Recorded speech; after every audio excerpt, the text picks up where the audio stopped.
Bakwethu siyadibana njalo kuhlelo lwethu buza iBhayibhili likuphendule. Ngilethemba lokubana ngilithola liphilile lapha likhona. Ngihamba labafundisi bamababili, umfundisi uCK Mpofu lo mfundisi uOP Mpofu. Bafundisi amukelana balaleli. Siyabonga mfundisi. Salibonani balaleli. Siyalamukela kuhlelo lwethu buza iBhayibhili likuphendule. Okhuluma ngumfundisi uMpofu CK. Salibonani balaleli. Siyalamukela njalo kule iviki ehlelweni lethu lapho esifunda khona ilizwi likaThixo sindawonye. Sengathi uThixo angasibusisa. Okhulumayo ngumfundisi uOP Mpofu. Siyabonga. Siyabonga bafundisi. Lamhlanje sikhangela indaba yomnyaka omutsha u2023. Ukuthi nxa singena eminyakeni omutsha kuyini okumele sikucabange. Ikakhulu nxa sicabanga ngokubonga uNkulunkulu ngalokho asenzele khona ngoba umnyaka ubumude u2022. Ngiyakwazi ukuthi abantu bayaphuma belezi nqumo zokuthi bafuna ukwenzani. Kodwa ke sikhangeleni ohlangothini lokubonga ukuthi kuyini abantu abangakwenza ukutshengisa ukubonga uNkulunkulu, ukukhangela nje ukuthi abanye sebalele ethulini oluqandayo kasingcono kulabo. Abanye bayagula siyabakhulekela kodwa abaphilayo kuyini abangakwenza ukutshengisa ukubonga uNkulunkulu.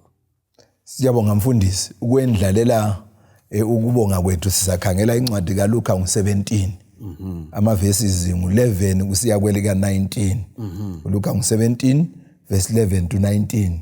Bible lithi lona ke kwathi esahamba esiye eJerusalema wadabula phakathi kweSamaria leGalile.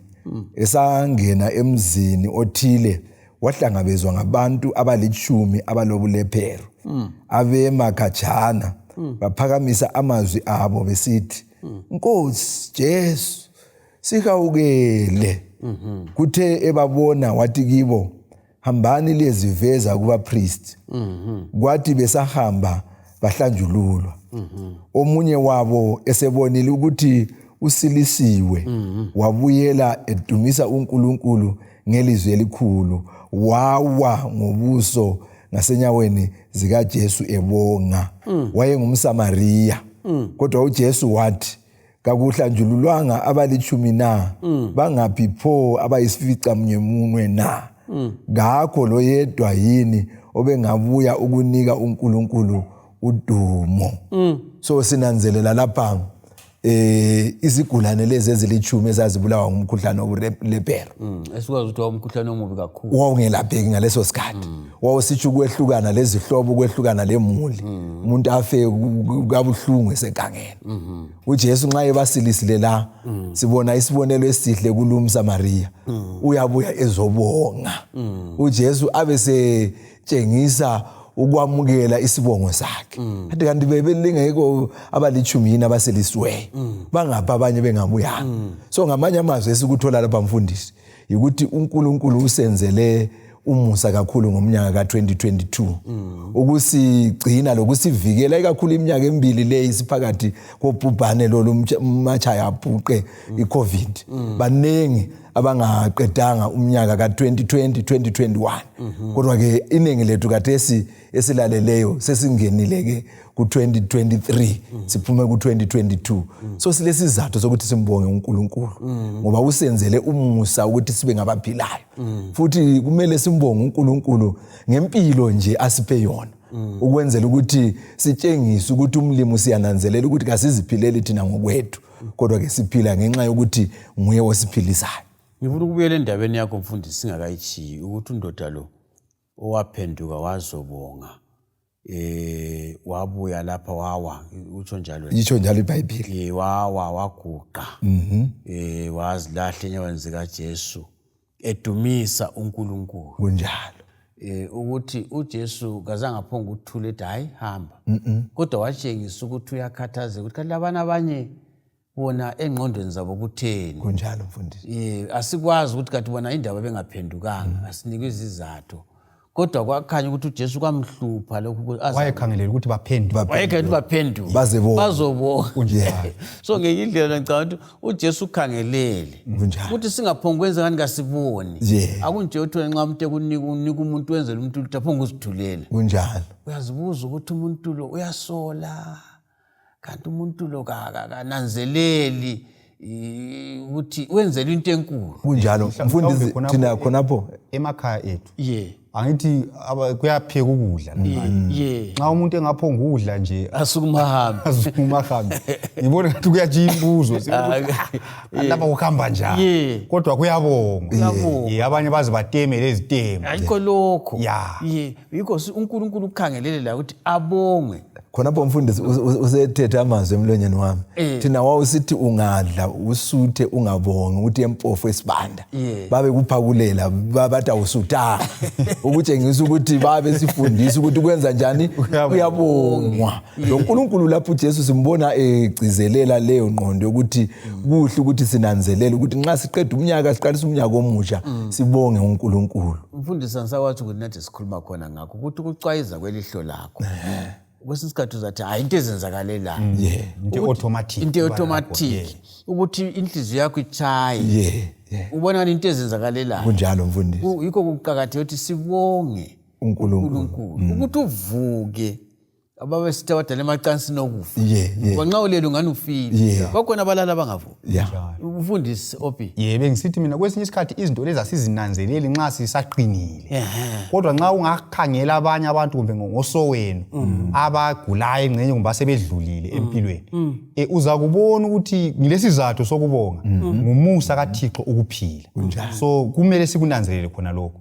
ukuphila kwethu uNkulunkulu akuzenzakaleli ukuthi ngiyaphefumula akuzenzakaleli kulo Thixo onguye osipha umphefumulo khonoko singakulibali mfundisi ungakayikhatshana sikhula angazi khathesi kwakule nkonzo yomnikelo wokubonga njalo kwakusiba kwangaphonga ukubonga kuphela tempo hayi kwasuba lo mnikelo ukuthi uNkulunkulu ngiyakubonga mhlawumbe leyo iyakhulunywa lapha kuHubo uHubo 116 iverse ngu12 sisiya ku17 ithi yona ngiza kuyinikani inkosi ngazo zonke izenzo zayo ezinhle kimi na ngiza kuthatha inkezo yokukhululwa ngikhuleke ebizweni lenkosi ngiza kugcwalisa izifungo zami enkosini phambi kwabantu bayo bonke ngiza kuya ku17 ngiza kunikela kuwe iminikelo yokubonga ngikhuleke ebizweni lakho Antu yabona ukuthi umhlabeli lapha uyabuza uthi nxa ngikhangele uNkulunkulu angenzele khona umbuzo engisala lawo ukuthi inkosi ngizayinikana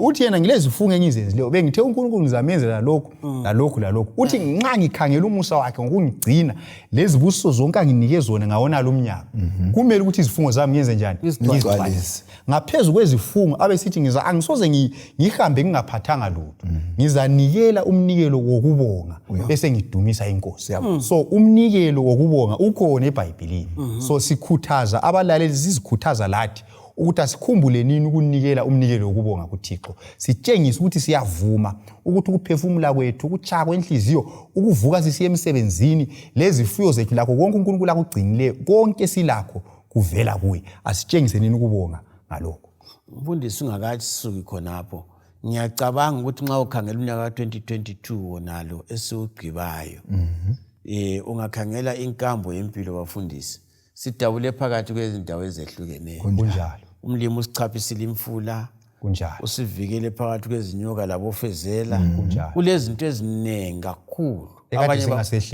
abanye baphume phakathi kwezingozi ezesabekayo kunjalo kodwa uNkulunkulu usenzele khona lokho kuqhakathekile ke ngibona nisithi thina kuqhakathekile ukwenza njani ubongwe lokuthi ngoba sibonga singaphonga ukubonga ngomlomo nxa kuvuma akube lo mnikelo wokubonga lokumdumisa uNkulunkulu ngalokho asenzele khona kunjalo mfundisi mfundisi CK uthini lapho uPaul siyabonga uPaul lapha encwadini yabaseThesalonika bakuqala ngu5 ivesi ngelika 16 usiya kwelika 18 ngizayifunda lapha ithi yona ke thokozani njalo khulekani lingadinwa abese sithi u18 emfuna ukumgcizelela uthi bongani uNkulunkulu ngako konke ngoba lokhu kuyintando kaNkuluNkulu kuKristu Jesu ngani.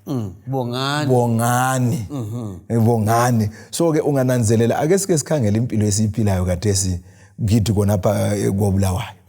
Izimota kathesi ukuze uyipake edorobheni ifuna idola ngehola. Akuqalisanga koBulawayo nje kubogweru ngale lokwamanye amadorobho kwavele sokungenile. Kunjalo. Kodwa ke kasikhangeleni umlimo asenzele khona njengoba ke sesikeza kutsho lapha ukuthi ukuchaya kwenhliziyo khona kuyana akuzenzakalele. Ukuthi ungahamba kathesi ugule uyesibhedlela kuthiwa udinga umoya lo kuthiwa ioxygen ngesilungu. Uyawuthenga uyawubhadalela. Kodwa ke okaNkuluNkulu siuphefumula nsuku zonke mahala kulambadalo. So ke umpostoli Paul lapha abesegcizelela ukuthi kuqhakathekile ukuthi sibonge uNkulunkulu ngako konke asenzela khona. So ke kuyagcizelela futhi like okukhulunywa ngumfundisi uMpofu ukuthi kumele singambongi ngomlomo kuphela. Nxa kulesikhathi kumele umnikelo ukhule isikhathi lapho siqipha khona umnyaka. Singele eminyakeni omutsha. Ngoba kumele sibonge uNkulunkulu ngalokho asenzele khona ngokunikela umnikelo wokubonga kakhulu. Le nkomo ingaphuma. Izifuyo kakhulu ngoba abanye bayabe bengabusiswanga. Ukubonga uNkulunkulu. Ngibala mfundisi ngabala ngomunye indoda ngesikhathi ovula indlela bengena lapha. Undoda lokuthiwa bafika kwakumhlangano wamadokodo. Kwasokuthiwa umnikelo wokubonga uthiwa wakhipha inkomo. Kala kathe inkabi bonga. Uthe senjalo wathena ngothi ngikhiphele yomkami. Alright. Wathi ngikhiphele abantu abami. Wabona abanye benganyikinye wathi ngikhiphela laba abanganyikinyekiyo zabane. Angijabule. uNkulunkulu senzela izinto ezinkulu wafundisa esingeke siziqede sizibalise. Esingeke sizibhadale futhi. Khangela mfundisi. Uyabona kathesi ikhisimusi. Sigqiba umnyaka siqalisa umnyaka omutsha. Kule nqwaba zamagrocery athengiweyo angasoze aphele. Singabonga ngamagrocery esiwathengelweyo ukuthi sibonge uNkulunkulu ngalokho asenzele khona. Khonoko kuyabe kuza kudonsa kakhulu umsebenzi kaNkulunkulu ngokusiza abanye abangelakho kona lokho okunjalo. Sikhumbule labantwana bezikolo liyakhumbula ukuthi ngesikhathi ukwabalisa mfundisi lapha ngesikhathi seCovid. Bekufundwa nzima. Kunjalo. Kodwa abantwana ukuthi sibabone bebuyele ezikolo. Sasingasakhona ukuthi bazabuyela ezikolo. Kunjalo mfundisi. Abanye sebebhalile imhloliso yabo. Abanye lokubhadala indleko zesikolo bekuyinto enzima kakhulu. Kodwa uNkulunkulu usiphathisile ngendlela ezithize ubana sibhadale. Mfundisi Opi. uHubo 95. Ivesi ngu1 sisiya ku3. Ithi yona wozani siyihubele inkosi. Sihlabele ngokuthokoza. Kulo idwala lokukhululwa kwethu. Kasize phambi kwayo ngokubonga. Sihlabele kuyo AmaHubo. Ngoba inkosi inguNkulunkulu omkhulu, iyinkosi enkulu phezulu kwabo uNkulunkulu bonke. Lapha siyabona futhi ukuthi ekubongeni lapha kuyahlatshelelwa ingoma zokudumisa uNkulunkulu. Sithakazelela ukusigcina kwakhe lokusilondoloza kwakhe umnyaka uze ufike emaphethelweni. So ukubonga ngumcabango ogcizelelwa kakhulu eBhayibhelini. Kuyahlatshelwa ingoma zokubonga, zikhona ingoma esingazihlabela, singahlala sithi gwaqa njengezimuli. Siyasibona abantu ngesikhathi somnyaka omutsha bedubula okunye okuyizinto lokhuyana okunye okunenginengi. Belala belindile. Kuhle ukuthi sihlale phansi njengemuli sibuthane labantwana. Sike sinanzelele abantwana labo bakufundiswe ukuthi bantu abama siziphilelanga umnyaka wonke wona. Besigcinwe nguNkulunkulu kuhlatshelelwe ingoma zokubonga. Kube lenkonzo okunye engakukhuthaza abalaleli kulesahluko lapha kuHubo ngu136. Isahluko lesi ngingasikhuthaza ukuthi abantu basifunde.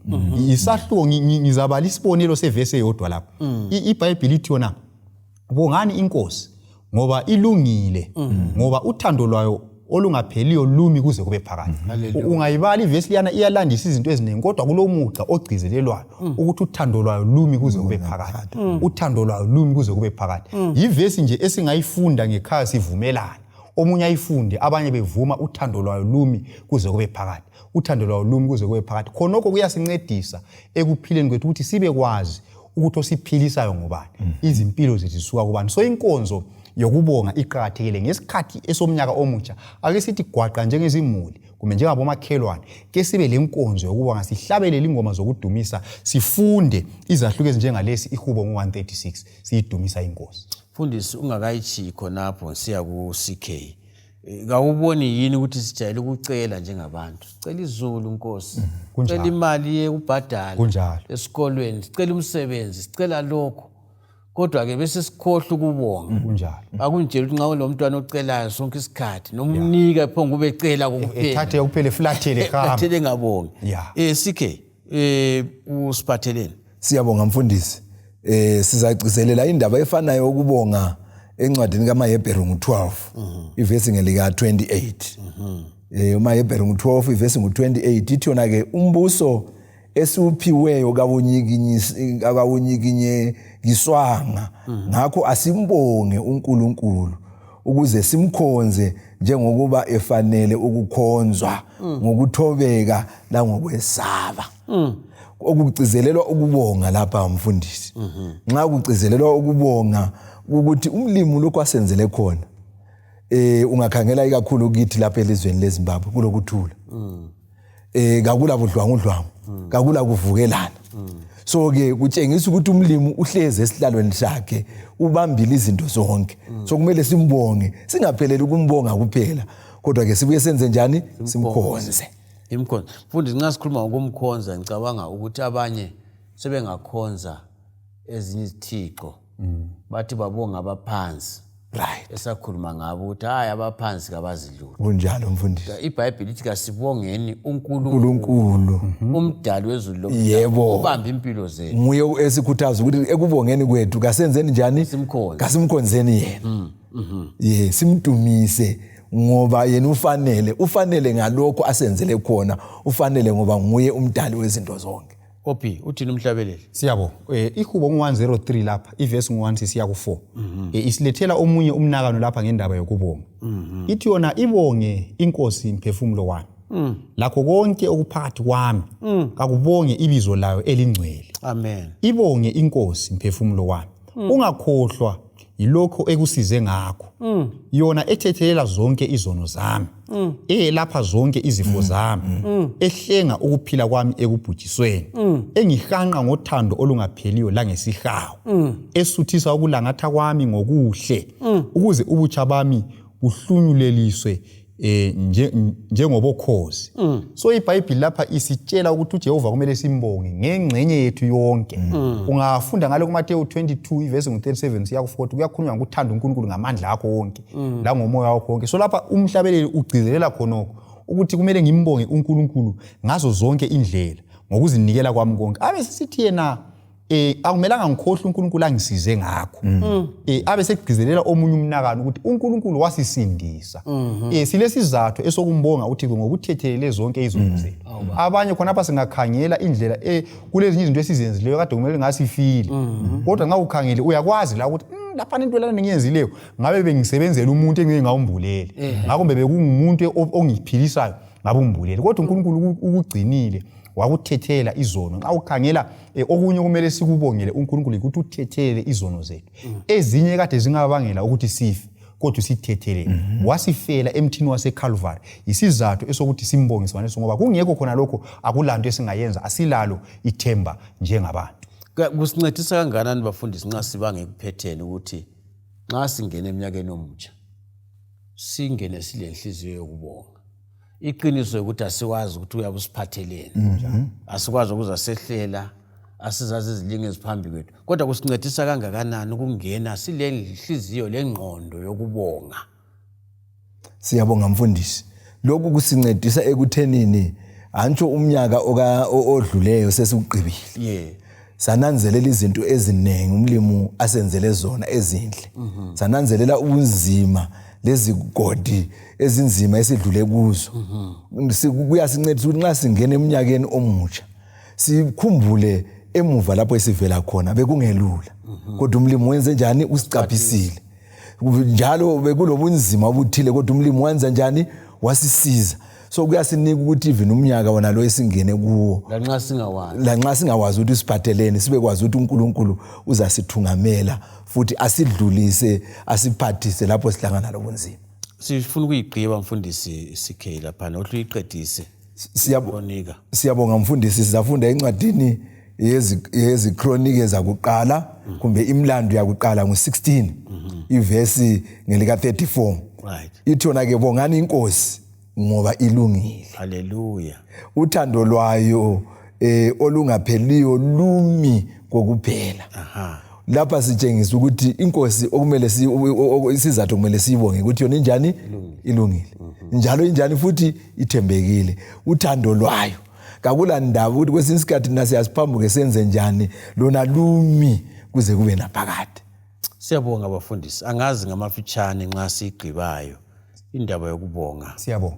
Indaba yokubonga nxa sikhangela umnyaka omutsha angisakwazi umfundisi ngowathi ngiqoqele enye indaba lapha ukuthi kulobaba owayejayele ukunika umntwana wakhe $300 ngenyanga. Alright. So ubaba lokuthiwa umntwana lo wayesithi angaphiwa leyo mali 300 aphindi futhi aphenduke uzobona uyise. Yahlathatha imali ahamba ayizidlela imali. Ngelila nguyise wathi umfana lo waqalisa ukumnika umfana wathi uyabuya wamnika $5 ngelanga elilodwa. Umfana wathi baba phela ujayele ukunika 300. Uba wathi wena ngingakunika 300 yikho bonga khona usuhambe futhi ungasaphenduki.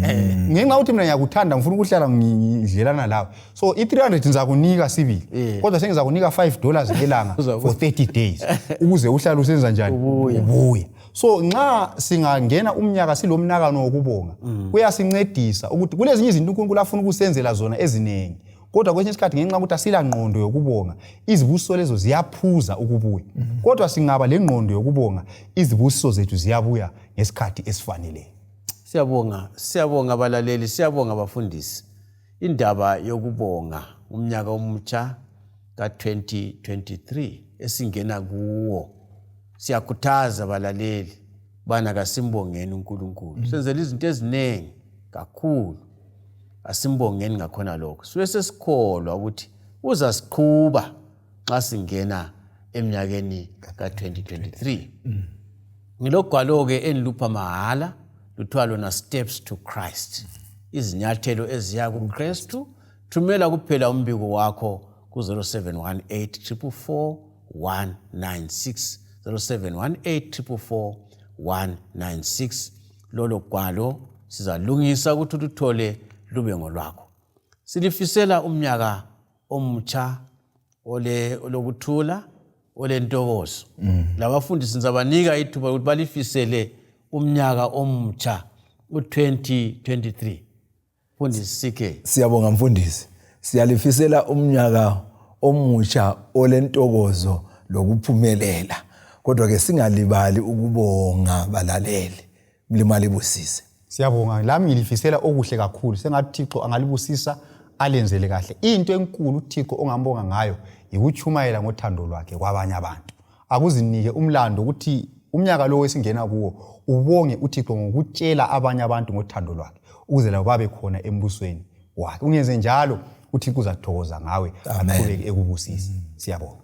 Siyabonga kakhulu balaleli, siyabonga ukubana libe lathi. Sibonga usekelo lwenu, inthandazo yenu lokulandela lolu hlelo ngendlela emangalisayo. Limali busise nxa singena ku2023 emseni wakhe siyakudibana njalo ngesikhathi esifananayo endaweni efananayo ngelanga elifananayo. Inkosi belani. Siyabonga.